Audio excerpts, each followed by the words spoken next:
What's up mga paps? So ayan sa mga kwapo rider natin dyan na nagbabiyahe. Shoutout sa inyo lahat dyan, mapamak taxi man o delivery rider. So mga paps, bibigay lang tayo ng tip dito sa ating dadaanan. Siya nga pala ay pupunta pala ako ng C6. Meron ako ituturo sa inyo ng life hack. Ito ay ang shortcut kung sa dadaan kayo at mapapabilis kayo para makarating agad kayo sa C6, no? C6 road ng papuntang Taytay at ng Muntinlupa. Ayan mga paps, so nandito tayo sa Taguig. At alam nyo itong daan na to dito sa may Vista Mall malapit. Ayan, dire-diretso lang tayo dito mga paps. Tapos liliko tayo bandang kanan dito sa may Bantayan Road. Ayan, ito po yung Bantayan Road mga paps, no? Maraming dumadaan dito mga rider. So, pagkatapos natin dito sa Bantayan Road, diretso lang tayo sa bandang dulo mga paps. At tayo po ay kakanan. So kakanan tayo mga paps para makarating naman tayo doon sa ating pupuntahan sa may kaliwa dahil dadaan tayo ng tulay. So pagkatapos dito sa Bantayan Road, kakanan tayo mga paps. Pagkatapos dyan may makikita tayong tulay kundi at kung saan tayo ay kakaliwa. Pagkatapos natin kumaliwa dyan mga paps sa may bandang tulay na yan paps, ay didiretso lang tayo hanggang dulo mga paps. At syempre matatanaw na natin ang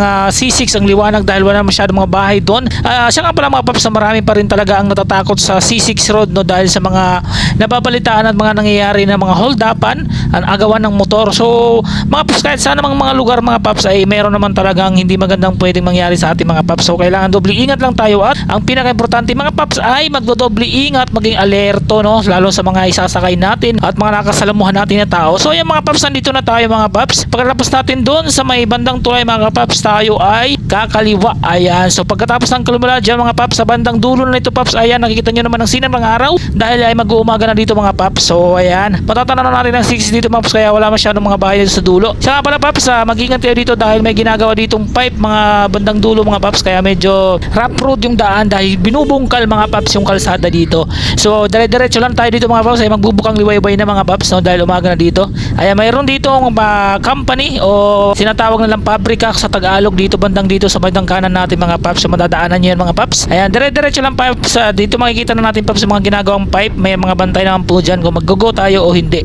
So ayan mga paps, malapit na tayo sa C6 mga paps. Malapit na tayo doon sa dinadaanan natin mga paps na sikretong lagusan mga paps, para hindi na kayo mapapalayo at hindi na kayo mag-U-turn ng pagkahaba-haba. So ito natuklasan natin to mga paps, itong sikretong lagusan nito mga paps, dahil tayo ay mapagmansid at mapagmatyak. Parang si Kuya Kim, no, matang lawin. So ayan mga paps, meron tayong kasabay dito ng Angkas Rider paps, may sakay siya dito paps. Pero alam ko mga paps, hindi niya alam ang sikretong lagusan dahil hindi niya ako sinundan dahil nagpunta siya na bandang kanan. So ako ay nagbandang kaliwa ako dahil ang alam nila dito sa daanan na ito mga paps ay walang sikretong daanan, pero mayroon mga paps. Ayan, life hack tayo dito mga paps, no. So may mga may gasolina pala dito paps, no. Hindi kayo problema dito sa gasolina, may gasolina. So ayan paps, kakaliwa na tayo dito paps. Ayan, hindi sumunod sa akin yung Angkas Rider dahil hindi niya alam ang sikretong lagusan na ito. Dahil ang alam niya ay pasalubong lang ang pwede dito, no. Pag galing kang C6 dito talaga dadaan. Wala talaga dito sumasalubong mga paps.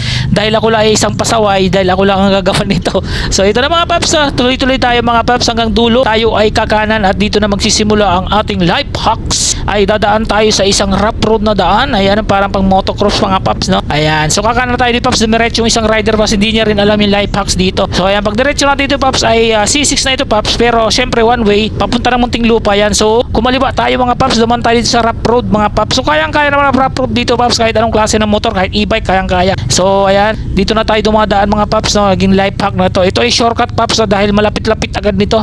Hindi ka nalalayo para mag U-turn, no, dahil malayo-layo ang U-turn dito banda. Okay, so ayan mga paps, dire-diretso tayo mga paps. Nakita niyo mga rough road dito paps, masyado akong pasaway dito. So ayan mga paps, no, dire-diretso tayo. May mga puno-puno pa dito guys, medyo madilim-dilim pa dito dahil mag-uumaga pa lang. Ayan, yan turo natin mga paps, life hacks natin dito.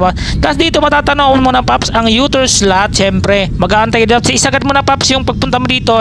Mag-aantay ka dito na medyo magkaroon ng space, no, at alalay ka lang dito dahil napakarami sasakyan dito lalo pag rush hour. At syempre kailangan na alerto ka dito. Ayan, medyo lumubag na paps, medyo papasok na tayo ng konti at syempre tingin-tingin, no, tingin-tingin at syempre ayan, alerto. Ayan, maghintay ka paps sa pagbigyan ka. So ayan, nakapasok na tayo mga paps at papunta pala ito paps ng Taytay mga paps. So ayan, napakalapit na natin sa tulay agad mga paps, hindi na tayo lumayo ng U-turn. So ayan mga paps, dito lang ang aking turang life hacks. Sana nasundan nyo mga paps, no, magmula sa Taguig sa may Vista Mall, diretso kayo na dulo ng Bantayan Road, tapos kanan kayo, then kanan ulit sa dulo, tapos kaliwa sa may tulay, then dire-diretso lang, tapos sa dulo ng bandang C6 nakakaliwa ulit kayo, then kakanan, tapos pasok na sa Rough Road, and then ayun na mga paps, yun lang. Good morning pala sa lahat mga paps, lagi tayo mag-RS sa ating biyahe, RS lagi mga paps. So shout out pala sa lahat, na lalo na sa Warainon Riders, sa Elite Riders Club, at sa mga maraming club sa Leyte, at syempre sa lahat ng Mactaxi Rider, shout out sa inyo lahat dyan. RS lagi at